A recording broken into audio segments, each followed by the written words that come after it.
నమస్తే. హిందీ రచ్చ కొనసాగుతోంది, హిందీ రగడ నడుస్తోంది. ఇంకా కేంద్రంలోని బీజేపీ ప్రభుత్వం దక్షిణాది రాష్ట్రాల మీద హిందీని బలవంతంగా రుద్దుతోంది. ఇది బీజేపీ వ్యతిరేక పార్టీలు, పాలకులు, ప్రభుత్వాలు, నాయకులు, మోదీ ద్వేషులు చేస్తున్న ప్రచారం. మోదీ హిందీ వాడు కాదు, గుజరాతీ అనుకోండి. అసలు హిందీ నేర్చుకోమని ఇప్పుడు ఎవరు బలవంత పెడుతున్నారు, ఎవరు బలవంతం చేస్తున్నారు? నూతన విద్యా విధానం, న్యూ ఎడ్యుకేషన్ పాలసీ 2020 వచ్చే వరకు కూడా దక్షిణాది రాష్ట్రాల్లో తమిళనాడు మినహాయించి మూడో భాషగా హిందీ తప్పనిసరిగా ఉండేది. కాంగ్రెస్ ప్రభుత్వం తీసుకొచ్చింది ఆ నిబంధనని. మూడో భాష హిందీ తప్పనిసరి, తమిళనాడు మినహా.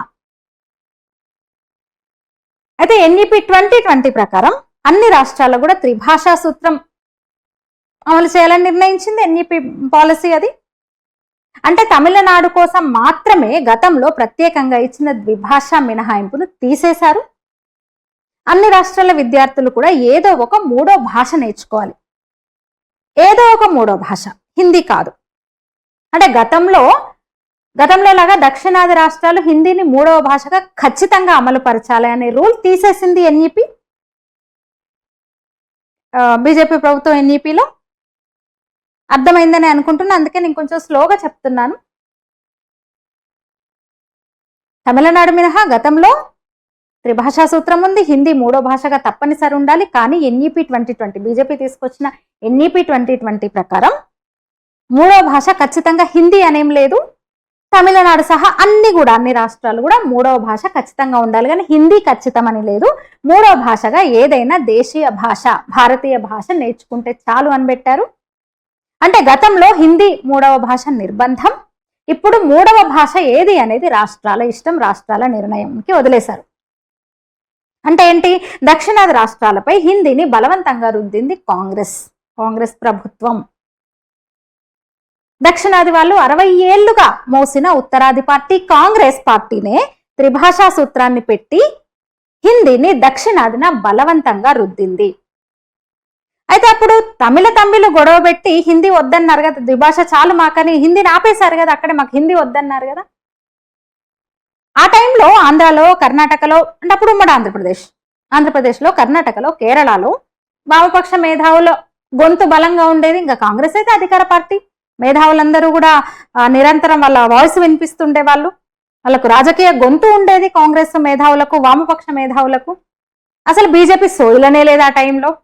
అన్నేళ్ళు బీజేపీలో సోయిలోనే లేదు బీజేపీ, భారతీయ జనతా పార్టీ దక్షిణాదిలో ఈ రాష్ట్రాల్లో. మరి అప్పుడే వీళ్ళంతా ఏకమైపోయి గొడవ చేసి భాష విషయంలో ఎందుకు చేయలేదు, ఎందుకు ఉద్యమాలు చేయలేదు? ఒక తమిళనాడులో మాత్రమే తమిళియన్స్ మాత్రమే ఎందుకు గోల చేశారు, గగ్గోలు పెట్టారు? తమిళనాడుకు మాత్రమే ఎందుకు మినహాయింపు ఇచ్చింది కాంగ్రెస్? ఎందుకంటే అక్కడ ఉద్యమం నడిచింది, వాళ్ళు వద్దని గట్టిగా ప్రతిఘటించారు కాబట్టి.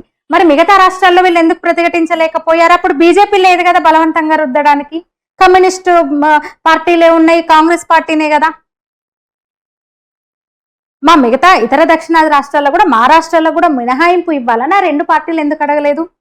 అసలు అప్పుడు బీజేపీ పిక్చర్లోనే లేదు కదా. మనకు హిందీ అంటే అంత ద్వేషమైనప్పుడు, నిజంగా హిందీ మీద అంత ద్వేషం ఉన్నప్పుడు అదే ఇష్యూని తీసుకొని కాంగ్రెస్ ని ఎన్నికల్లో ఎందుకు ఓడించలేదు? పదే ఎందుకు నెత్తిన పెట్టుకున్నారు 60 ఏళ్ల పాటు?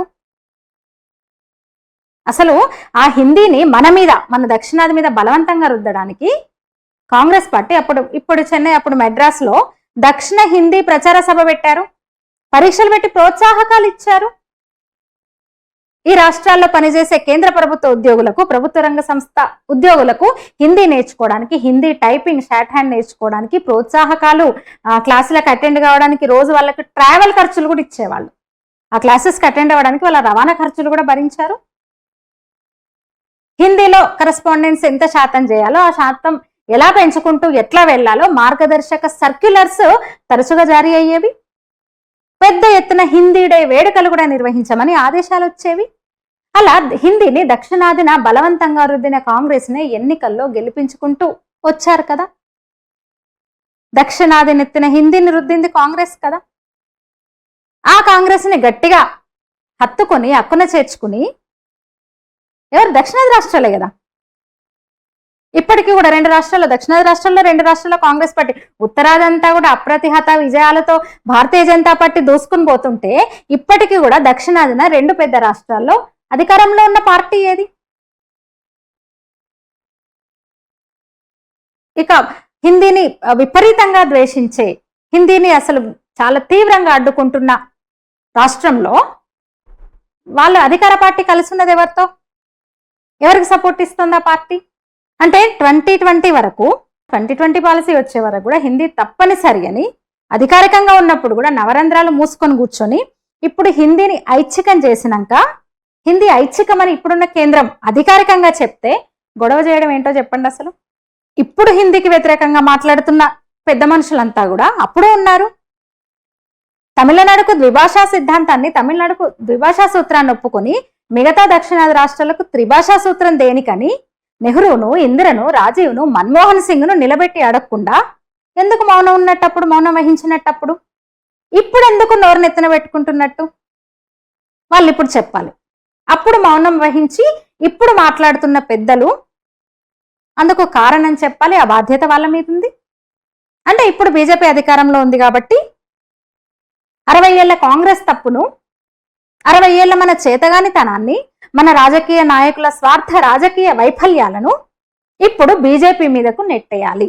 అదే కదా జరుగుతోంది, అంతే కదా. అట్లనే మరొక పిచ్చి ప్రశ్న ఇస్తున్నారు ఈ సందర్భంగా.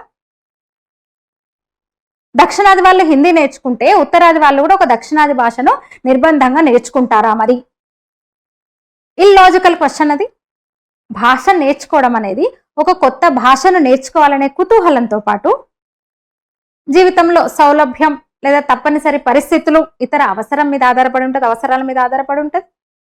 2020కి ముందు ఆ విద్యా విధానం ప్రకారం దక్షిణాది వాళ్ళకి 3వ భాష హిందీ తప్పనిసరి చేశారు కదా. NEP 2020 ప్రకారం దక్షిణాది వాళ్ళకి 3వ భాష హిందీ తప్పనిసరి కాదు. మళ్ళీ చెప్తున్నా, మొదట్లో అదే చెప్పా, ఇప్పుడు అదే చెప్తున్నా. 3వ భాషగా వాళ్ళకి నచ్చిన దేశీయ భాష ఏదైనా నేర్చుకోవచ్చు. అంటే తమిళ్ వాళ్ళు 3వ భాషగా తెలుగు లేదా కన్నడ నేర్చుకోవచ్చు.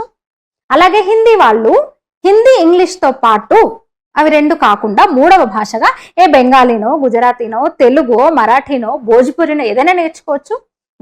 వాళ్ళకు వాళ్ళ ఇష్టత, వాళ్ళ సౌకర్యానికి, వాళ్ళ సదుపాయానికి అనుగుణంగా నేర్చుకోవచ్చు. భాష నేర్చుకోవడం అనేది నిజంగా సౌలభ్యం కోసం, మనకు ఎక్కువగా ఉపయోగపడడానికి, అంతే కదా. ఉదాహరణగా నేను ఒక తెలుగు వ్యక్తిని, నన్ను 3వ భాషగా, అంటే ఒక తప్పనిసరిగా ఇంకో భాష నేర్చుకోవాలి 3వ భాషగా అని నన్ను నేర్చుకోమంటే నేను హిందీ నేర్చుకుంటా. ఎందుకంటే ఆ ఒక్క భాష నేర్చుకోవడం వల్ల నేను నా రాష్ట్రం తప్ప మిగతా, అంటే ఉత్తర, దక్షిణ, ఇంకా మిగతా మొత్తం ఆ మూల ఈ మూల, అటక్ నుంచి కటక్ వరకు, కాశ్మీర్ నుంచి కన్యాకుమారి వరకు కూడా ఉన్న దేశ, అంటే ఇతర నా దేశ ప్రజలతో, నా సహా భారతీయులతో ఏదైనా మాట్లాడగలను, వ్యవహారాలు చక్కబెట్టుకోగలను. ఒకవేళ నాకు హిందీ ఉపయోగం కంటే కూడా హిందీ మీద ద్వేషం ఎక్కువ ఉంటే, హిందీ నేర్చుకోవద్దు అని నేను అనుకుంటే 3వ భాషగా ఇంకో భాష తీసుకుంటా. పక్కనే నాకు పొరుగు రాష్ట్రం కర్ణాటక కన్నడ తీసుకుంటా. ఇంకో పొరుగు రాష్ట్రం మహారాష్ట్ర ఉంది, ఏమో సరిహద్దు రాష్ట్రం కదా, అటు వెళ్లాల్సి ఉంటుంది, వాళ్ళతో ఏమన్నా అవసరం ఉంటుందేమో అని మరాఠీ తీసుకుంటా నేను. ఎందుకంటే నాకు ఇంకా అవసరం ఇదే ఉంటుంది, నా సౌలభ్యం ఇంతే అనుకుని నేను మాట్లాడతాను, అంతే కదా. ఎప్పుడైనా పక్క రాష్ట్రం వెళ్తాను అని ఫస్ట్ ఆప్షన్స్ ఇవే పెట్టుకుంటా కదా. లేదా ఒరిస్సానో గుజరాత్ ఇవి నేను చూసుకోను కదా, అలా ఆలోచించినప్పుడు వెళ్ళను కదా తరచు అటు నేను. అట్లనే ఉత్తరాది వాళ్ళు కూడా ఏదో ఒక దక్షిణాది భాషను కష్టపడి ఎందుకు నేర్చుకుంటారు? వాళ్ళు ఏం అవసరం, వాళ్ళకి ఏం ఉపయోగం, వాళ్ళు కూడా అట్లాగే ఆలోచిస్తారు కదా. వాళ్ళ రాష్ట్రాలకు పక్కనగా ఉన్న వాళ్ళకు తరచుగా అవసరం వచ్చే ఆలోచించుకొని ఆ భాషను ఎంపిక చేసుకుంటారు కదా వాళ్ళు, అంతే కదా. వాళ్ళు ఎక్కువగా వాళ్ళకు సౌలభ్యం అయ్యేది, వాళ్ళకు ఉపయోగపడేది, వాళ్ళకు అవసరం అయ్యేది వాళ్ళు నేర్చుకుంటారు కదా. వాళ్ళు ఏదో ఒక దక్షిణాది భాష కష్టపడి నేర్చుకుంటే ఏం ఉపయోగం వాళ్ళకి? అసలు ఇటువైపు ఎన్నడూ రాని ఉత్తరాది ప్రజలు ఇక్కడ భాష నేర్చుకున్న ఎప్పుడు ఉపయోగిస్తారు? వాళ్ళు కష్టపడి ఒక దక్షిణాది భాష నేర్చుకున్నా పక్కనే ఉన్న మరో దక్షిణ రాష్ట్రంలో వాళ్ళకి అది ఉపయోగపడదు. కొన్ని దక్షిణాదిలో శాశ్వతంగా నివాసం ఉందాం, మాకు బెంగళూరు, ఇప్పుడు హైదరాబాద్, బెంగళూరు సేఫ్ సిటీస్ దేశంలో, అలా కొందరు, లేదా మా బంధువులు ఎప్పుడు వచ్చి స్థిరపడ్డారు, నేను కూడా బెంగళూరు పోతాను, హైదరాబాద్ పోతాను, తెలంగాణ పోతాను, కర్ణాటక పోతాను అన్నప్పుడు అక్కడే శాశ్వతంగా మేము ఉంటాము, ఉద్యోగరీత్యా పోయినా ఇక్కడే ఉంటామన్నప్పుడు అనుకునే వాళ్లకు ఆ రాష్ట్ర భాష ఆటోమేటిక్గా వచ్చేస్తుంది. ఇక్కడ వచ్చి ఉంటే వచ్చేస్తుంది. మనం కూడా అంతే కదా, ఓ 2-3 నెలలు ఎక్కడికన్నా పోతే ఆ భాష వచ్చేస్తుంది, మనకి అవసరం అన్నీ నేర్పించేస్తుంది. ఇక ఉదాహరణ చెప్తాను, మరి ఇంకొక ఉదాహరణ చెప్తాను. బెంగాల్, గుజరాత్, తెలుగు, కన్నడ వీటిలాగానే అవి కూడా వేరే భాషలు కదా. హిందీతో అసలు పెద్దగా ఏమాత్రము లిపి పరంగా కానీ మాట్లాడడంలో కానీ సంబంధమే ఉండదు కదా. అయినా సరే అక్కడి ప్రజలకు అందరికి దాదాపు చాలా మందికి హిందీ వచ్చు. అంటే వాళ్ళ భాష మీద వాళ్ళకి అభిమానం ఉంటుంది. అట్లనే హిందీని ద్వేషించరు, నేర్చుకుంటారు. అంటే హిందీ అనే ఒక్క భాష నేర్చుకోవడం వల్ల వాళ్ళు 70% దేశ ప్రజలతో కలిసిపోతారు, కదులుతారు, మెదులుతారు, వ్యవహారాలు సాగిస్తారు కదా. మరి దక్షిణాది మీద హిందీ రుద్దుతోంది ఈ ఉత్తరాది పార్టీ అని వామపక్ష సానుభూతి పరులు కూడా ఇప్పుడు కేంద్ర ప్రభుత్వాన్ని తిడుతున్నారు కదా.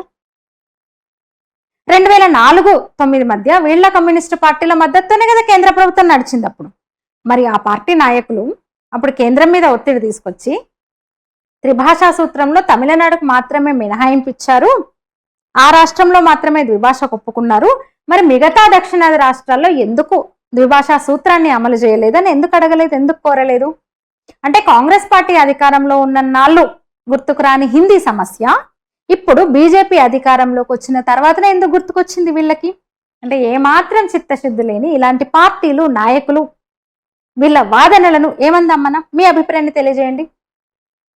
లైక్ చేయండి, షేర్ చేయండి, ఛానల్ని సబ్స్క్రైబ్ చేయండి. ధన్యవాదాలు.